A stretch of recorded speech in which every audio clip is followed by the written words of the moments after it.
संघचालक जी, माननीय प्रांत संघचालक जी, उपस्थित अन्य अधिकारी गण, आत्मीय स्वयंसेवक बंधु जो यहाँ पर इस परिसर में और आभासी माध्यम से प्रांत में अन्यत्र उपस्थित है, और उसी प्रकार से इन सब जगहों पर इस कार्यक्रम को देखने वाले नागरिक सज्जन, माता भगिनी,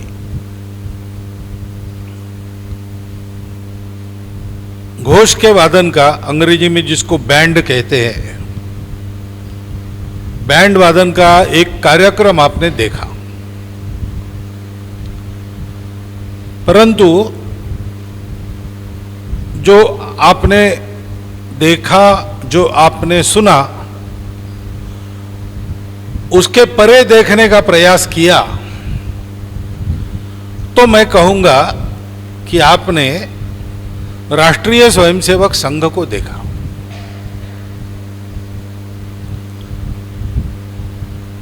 संघ ऐसे बहुत कार्यक्रम करता है, संस्कारों के लिए करता है, उससे कुछ बातें अनायास ही हो जाती हैं। जैसे आपने जो सारा वादन सुना है बैंड का, ये सारा वादन भारतीय रागदारी और तालों पर आधारित वादन है। ये सारी रचनाएं यहां पर बनाई गई रचनाएं हैं। कुछ सुरावटें संघ के बाहर ख्यातनाम संगीतकारों ने बताई, जैसे बताया गया जयोस्तुते श्री महन मंगले, उसकी सारी सुरावट हृदयनाथ मंगेशकर जी ने दी है। ऐसी भी कुछ रचनाएं हैं और कुछ रचनाएं संघ के स्वयंसेवकों ने बनाई है। संघ के स्वयंसेवकों के चरित्र निर्माण का, व्यक्ति निर्माण का जो कार्यक्रम चलता है, उसमें सहायक हो इसलिए रचनाएं बनाई है। इसमें से कोई भी वादन, संगीत की रचनाएं बनाना ऐसे व्यवसाय में नहीं है। सब लोगों के घर में संगीत की परंपरा है, ऐसा भी नहीं। और पहले से संगीत की रुचि थी, ऐसा भी नहीं है सबका। ये जो किया है, संस्कार का कार्यक्रम चलने में जिन बातों की मदद होती, वो बातें उन्होंने की है। लेकिन करते करते क्या हुआ है, अपने देश में रण संगीत की पुरानी परंपरा रही होगी, क्योंकि युद्ध के समय वादन किया है ऐसे उल्लेख मिलते हैं। भगवत गीता में ही है, एक के बाद एक किसका कौन सा शंख था उसने बजाया है, इसका वर्णन है। और वाद्यों का तुमुल नाद हो गया, धार्त राष्ट्रों के यानी कौरवों के हृदय विदीर्ण हो गए, ऐसी सारी बातें हैं। ततः शंखाश्च भैर्यश्च पणवानक गोमुखा, ऐसे वाद्यों के नाम भी आए हैं। तो रणांगण पर, मैदान पर वाद्य संगीत बजना, यह हमारे यहां कभी न कभी रहा होगा। परंतु वो परंपरा लुप्त हो गई, और इसके लिए आधुनिक समय में हमको निर्भर रहना पड़ता था पाश्चात्य सुरावटों पर, पाश्चात्य वाद्यों पर ही। परंतु इस घोष के वादन का प्रारंभ संघ में हुआ। वादन वही था, हमारे पास भी पहले ये सब नहीं था। तो सारे विदेशी ब्रास बैंड के ही वाद्य है, बिगुल ही है, साइड ड्रम, ऐसे ही सब वाद्य अभी भी है। परंतु ये लगे उनके हाथ में जो स्व में गौरव करना जानते हैं, स्व के गौरव को बढ़ाने की इच्छा रखते हैं, उसके लिए सक्रिय होते हैं। तो उनके मन में प्रश्न आया कि ये हम कब तक बाहर से लेते रहेंगे। क्या हमारे रागदारी में रण संगीत नहीं बज सकता? महफिली संगीत बजता है, हम सब जानते हैं। ऐसा विचार करके उन्होंने प्रयोग किए और आज भारतीय रण संगीत की वह परंपरा आज के समयोचित परिवेश में फिर से यहां पर पुनर्जीवित हो गई है। ये आपने देखा है। आपने ये देखा कि रागदारी, तिलंग राग, भूप राग, ऐसे रागों के नाम लिए गए। रागदारी में वह संगीत बजता है जिसके आधार पर सेना मार्च कर सकती है। इसमें से कुछ रचनाएं हमारे सेनाओं के मध्य भी चली गई है, वहां भी बजती है। ऐसी गुणवत्तापूर्ण रचनाओं के माध्यम से भारतीय रण संगीत की परंपरा हमने फिर से जीवंत की है। हम सांघिक गीत गाते हैं, हम व्यक्तिगत गीत गाते हैं, हम घोष का वादन करते हैं। इसके चलते लगभग संघ संगीत नामक एक नया घराना संगीत के क्षेत्र में खड़ा हो गया है। ये बात मैं नहीं कह रहा हूं। बंगलोर में एक म्यूजियम है, interactive museum of Indian music, ऐसा लंबा चौड़ा अंग्रेजी नाम उसका है। भारतीय संगीत का पूरा संग्रह, लगभग 44,000 गायन के नमूने उनके पास है और भारत के सभी ख्यातनाम गायक जो हो गए और जो आज है, उन सब के नमूने उनके पास है। भारत में चलने वाले पुरातन ध्रुपद संगीत, ग्राम संगीत से लेकर तो फिल्मी संगीत तक सारी बातों का संग्रह वहां है। उसको मैं देखने के लिए गया था तो मैंने उनको ये बात बताई कि इतना बड़ा संगीत का संग्रह आपके पास है, लेकिन आपके पास मार्शल म्यूजिक नहीं है।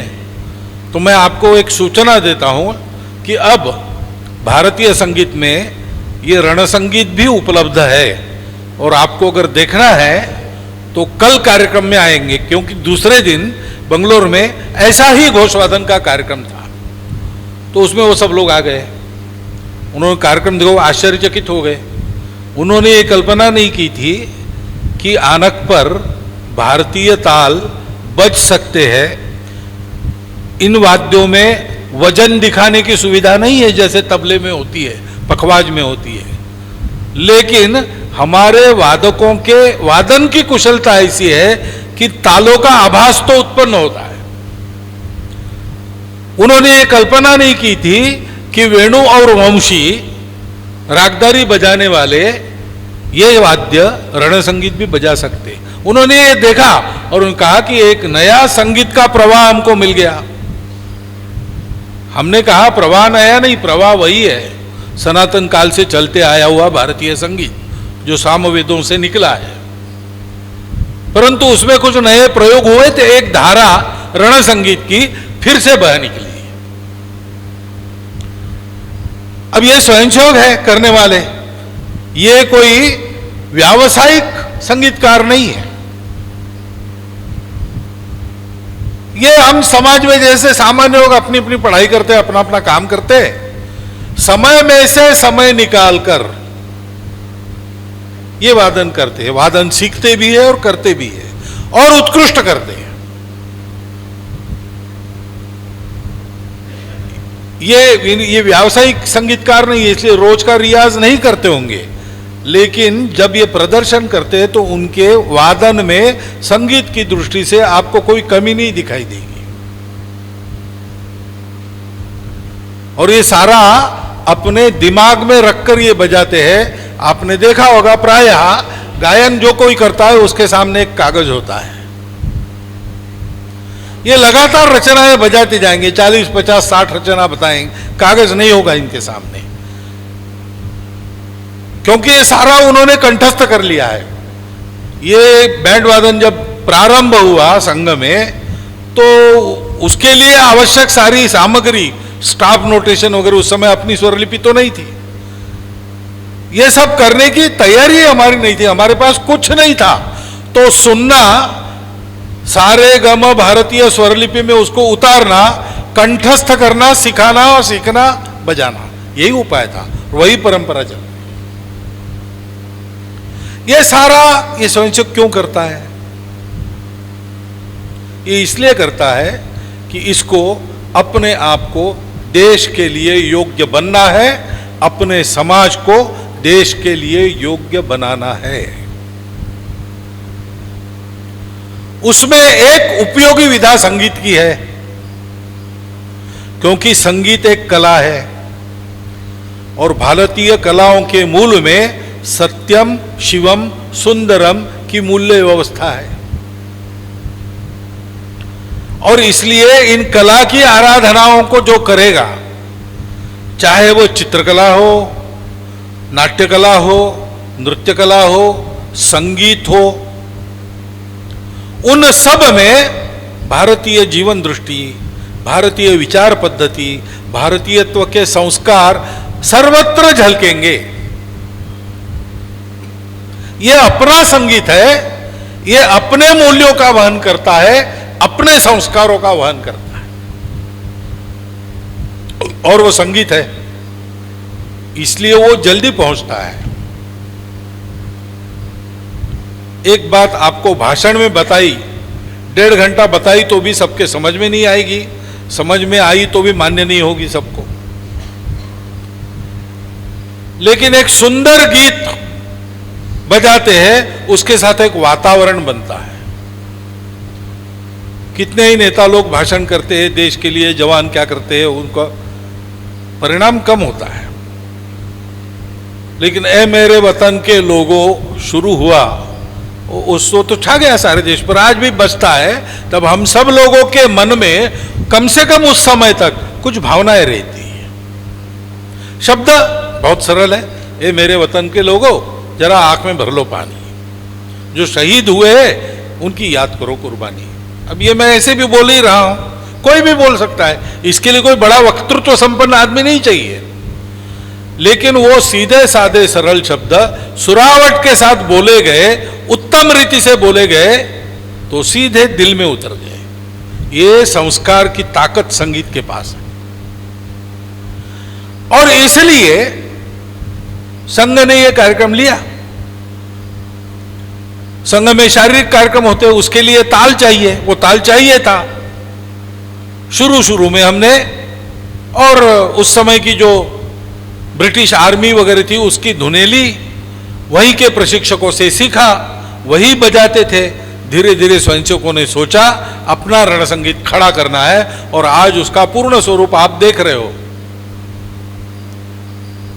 इन वाद्यों के नाम भी परिवर्तित हो गए, और जो परंपरागत भारतीय वाद्य है वो भी धीरे धीरे इसमें कैसे आ सकते हैं, इसका प्रयोग भी अब प्रारंभ हो गया है।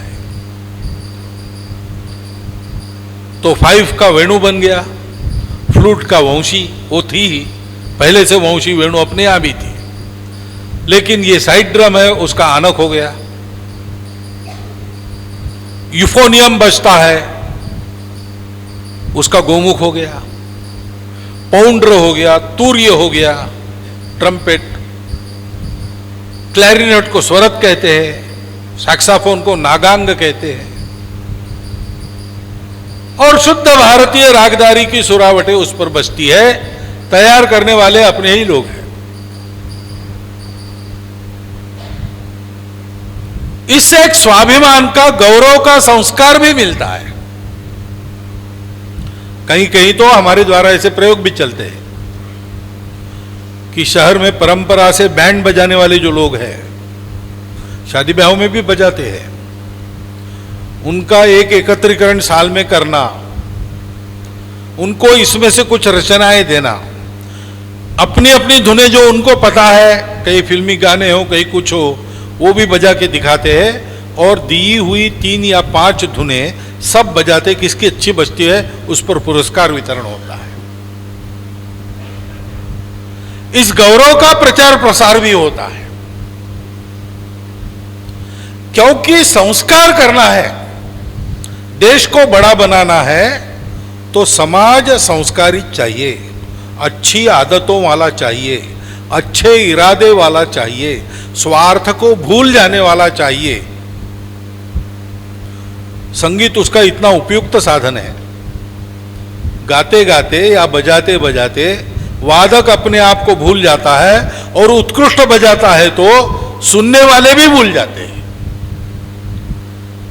वो सारे भेद की, स्वार्थ की, आदि व्याधि उपाधि की लौकिक दुनिया से ऊपर किसी अलग ही दुनिया में रहते हैं। उसके कारण उनके कानों के साथ उनके तन मन भी पवित्र हो जाते हैं। प्रत्यक्ष अनुभव है, सर्वत्र है। मिलकर बजाते हैं। हमारे यहां एक एक व्यक्ति का कौशल्य नहीं दिखाते वादन में, सब मिलकर बजाते हैं। जैसे हम मैदान में मिलकर चलते हैं तो कदम मिलाते मिलाते मन मिल जाते हैं, तो यहां भी सुर मिलाते मिलाते एक दूसरे के साथ मिलजुल कर रहने का स्वभाव बनता है। हर एक वाद्य की अपनी प्रकृति है, अपना रूप है, अपनी आवाज है, अपनी ध्वनि है, अपना अपना बजाने का ढंग है, वो सब अलग अलग है। लेकिन ये सारे वाद्य अपने अपने ध्वनि में अपनी अपनी सुरावट भी कभी कभी बजाते। अभी आपने देखा वो मेलोडी का प्रकार है, उसमें एक ही सुरों का वादन अलग अलग वाद्यों पर हुआ, लेकिन अलग अलग वाद्यों के अलग अलग सुर और उनका जो मेल होता है वो अत्यंत आकर्षक। ऐसा भी एक पद्धति है, हारमोनी कहते हैं, सिम्फनी कहते हैं। तो सब वाद्य अपना अपना ध्वनि निकालते, अपनी अपनी सुरावट बजाते, लेकिन सब लोगों का एक आधार स्वर रहता है जिसको हम कहते हैं पट्टी। सबकी पट्टी समान रहती है। समाज जीवन में भी अलग अलग अपनी प्रकृति है, रंग रूप है, मान्यताएं हैं, खान पान, रीति रिवाज, रहन सहन है। लेकिन ये सब होने के बाद भी अपने इस पवित्र अखंड मातृभूमि की भक्ति, पूर्वजों का गौरव और अपने संस्कृति के संस्कारों को समझकर उसका युगानुकूल आचरण करने का दृढ़ संकल्प, इस आधार पर सब लोग मिलजुल कर अनेक काम कर सकते, मिलजुल कर रह सकते हैं। Coming together is beginning, staying together is success. ऐसा वो एक कहावत है ना, coming together is beginning, working together is success. ऐसा साथ में आना, साथ में मिलकर कुछ करना और साथ में ही रहना, यहां तक पूरा समाज को ले जाने की इस संगीत की ताकत है। यह संस्कार उसमें से होता है। इन संस्कारों को पाने के लिए इसका नियमित अभ्यास संघ में होता है। संघ के शारीरिक कार्यक्रम है, उसमें साथ संगत के रूप में यह संगीत भी बजता है। जैसे जैसे अधिक लोगों ने सीखा वैसे वैसे एक स्वतंत्र कार्यक्रम के रूप में भी इसका प्रदर्शन होता है। परंतु यह सब होता है, ये आपको दिखाकर आपसे वाहवाह लेने के लिए नहीं होता है। कलाकार को चाहिए, कोई भी कार्यक्रम करके दिखाते हैं तो ये चाहिए। विद्यालयों के भी ऐसे कार्यक्रम होते हैं, उसमें लोग तालियां बजाते तो करने वालों को अच्छा लगता है। लेकिन क्यों अच्छा लगता है? हमने जो किया वो उत्कृष्ट किया, क्योंकि उत्कृष्ट किए बिना समझ में नहीं आती ये बात। आपने अभी कार्यक्रम सुना, आप में संगीत के जानकार कितने लोग हैं पता नहीं, लेकिन जो जानकार नहीं है उनको भी अच्छा लगा होगा, क्योंकि सब वेणुवादकों के स्वर बिल्कुल एक साथ मिलते हैं, तो उसमें आकर्षण है ही। उस स्वर का ही गुण है, अलग से कुछ नहीं करना पड़ता। ठीक स्वर सबका मिलकर एक निकले, इसकी चिंता करनी पड़ती है। तो जब लोग कहते हैं अच्छा वादन हुआ, तब इनको समझ में आता है कि हमने जो प्रयास किया वो निर्दोष था, क्योंकि उसका पूरा परिणाम मिला है। वाह सुनने के लिए नहीं है, हमारे प्रयास ठीक हो रहे कि नहीं, इसकी समीक्षा कौन करेंगे? संगीत के असली समीक्षक तो श्रोता होते हैं। पंडित कुछ भी करे, सुनने वाले अगर चाहते हैं तो संगीत चलता है। रागों की कसौटी यही है, रंजयति इति रागा, तो उसमें स्वर कौन से लगे, कितने लगे, कोमल कौन सा, विकृत था, ये जिनको चिकित्सा करना है वो करे, लेकिन जिन्होंने सुना उनको भा गया तो रंजक हो गया, यानी राग आ गया। हमारे स्वयंसेवक अपने प्रयासों की उत्कृष्टता को नापने के लिए प्रदर्शन करते हैं, और कहीं कोई कमी रह जाती है तो उसको सुधारने के लिए प्रयास करते हैं। क्योंकि ये सारा उत्कृष्ट क्यों करना है? उत्कृष्ट करने से इसमें से संस्कार होता है, देशभक्ति का संस्कार होता है, स्वाभिमान का संस्कार होता है, समन्वय का संस्कार होता है, सबको साथ जोड़कर चलने का अभ्यास बनता है। एक आधार स्वर पर अपनी अपनी विविधता के संभालते हुए, विशिष्टता को संभालते हुए सबको साथ लेकर चलना, सबके साथ रहकर चलना, ये स्वभाव बनता है। और जैसे ऐसा प्रदर्शन होता है और आपको अच्छा लगता है, ये एक उसके उत्कृष्टता की कसौटी है। वैसे दूसरी कसौटी है कि ऐसे वादन करते करते ये स्वभाव स्वयंसेवक में आ गया।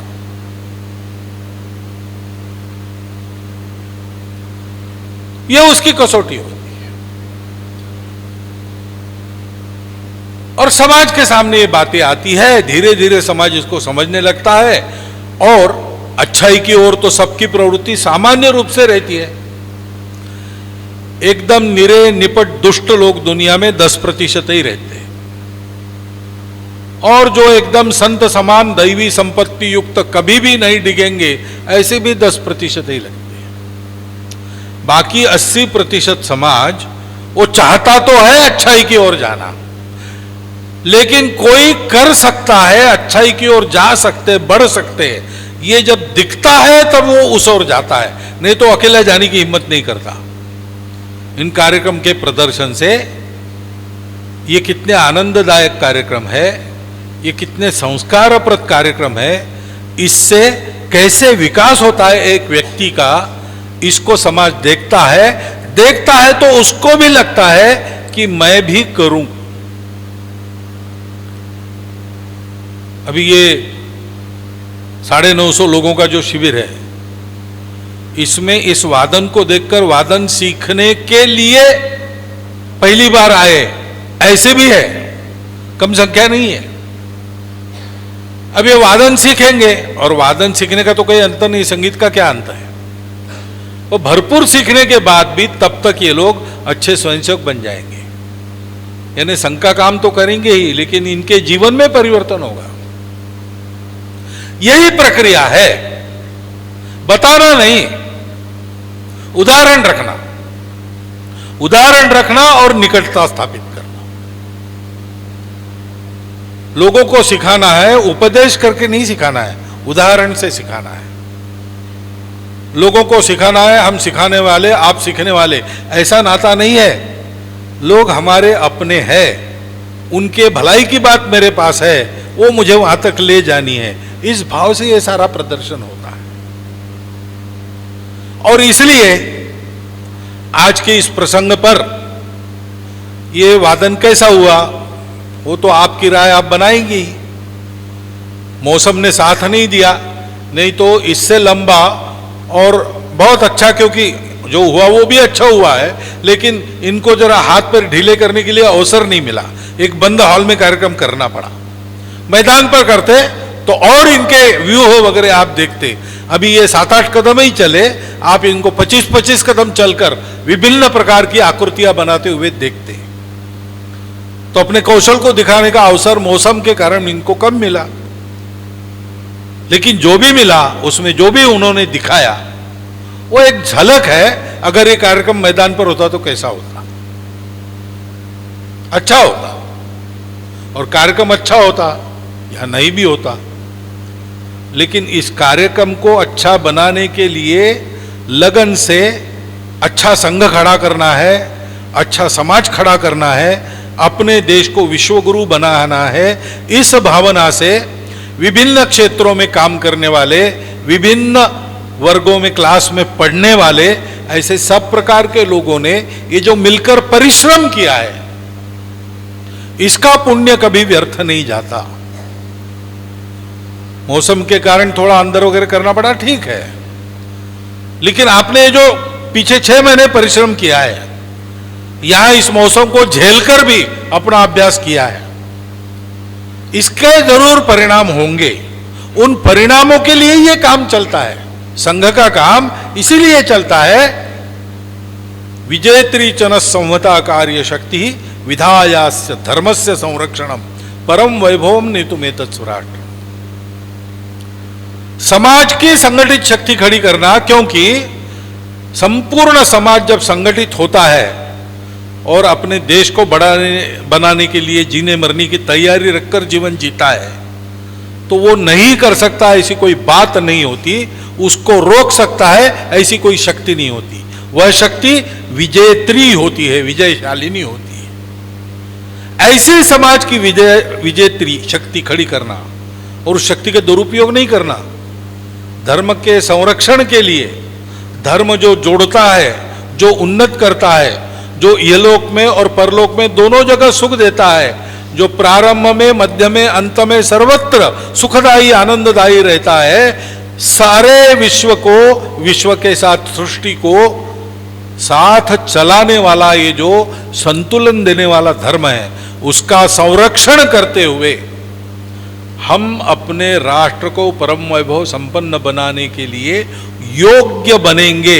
इस प्रार्थना का रोज उच्चारण करते हुए स्वयं सेवक अनेकानेक कार्यक्रमों को द्वारा स्वयं को योग्य बनाने की ये संस्कार साधना करते चलते हैं। उस साधना को देखकर आपको इतना तो पता चलता है कि हम में से कोई भी ये साधना करके ऐसा बन सकता है, और ये सबके लिए है, क्योंकि संघ की शक्ति के आधार पर हम ये करेंगे ऐसा हमारा संकल्प नहीं है, संपूर्ण समाज की संगठित शक्ति।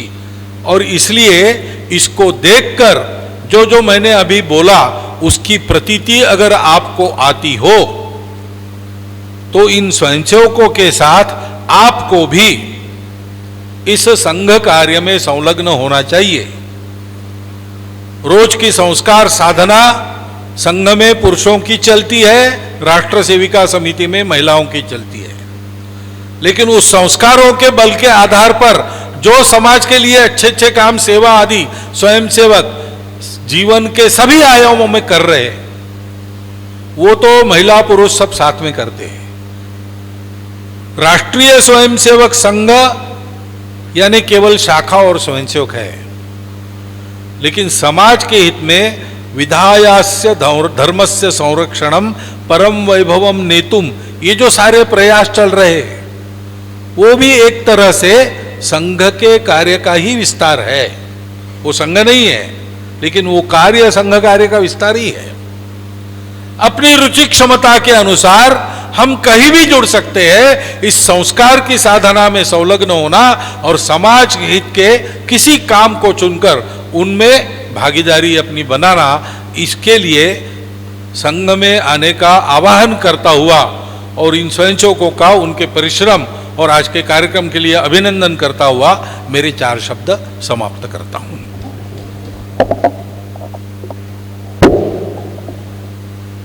भगवान